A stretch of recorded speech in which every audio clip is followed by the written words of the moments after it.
যে কোনো বন্দিগি আমার বন্ধুগণ, যে কোনো ইবাদত ওইটা করতে মজাই যৌবনকালে, যৌবনকালে করতে মজা। আমার পেয়ারে মুর্শিদ রহমতুল্লাহ আলাইহি বলতেন, বুড়া গরুর গোস্ত খাইতে মজা না কচি গরুর গোস্ত খাইতে মজা? বলেন আপনারা, বাজারে গিয়ে আপনারা কি কন? হ্যাঁ এই গরু এটা বুড়া, এটার গোস্ত নিব না, তাই না? কচি গরু, ষাঁড় গরু, কচি গরুর গোস্ত আনেন। এটা তো আরো দামি জিনিস, 700 টাকা কেজি। এখন আপনি 10 টাকার লাল শাক আর লাউ শাক যদি কিনতে যান, সেটাও আপনি দেখেন শাকটা বুড়া নাকি কচি শাক, তাই না? তা আমার পেয়ারে মুর্শিদ রহমতুল্লাহ আলাইহি বলতেন যে 10 টাকার লাল শাক তুমি কেনো না বুড়া দেখা, 10 টাকার লাল শাক কিনতে গেলে তুমি কচি দেখো।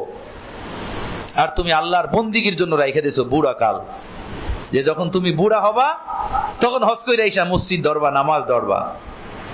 আল্লাহর জন্য রাইখা দিছো বুড়া কাল।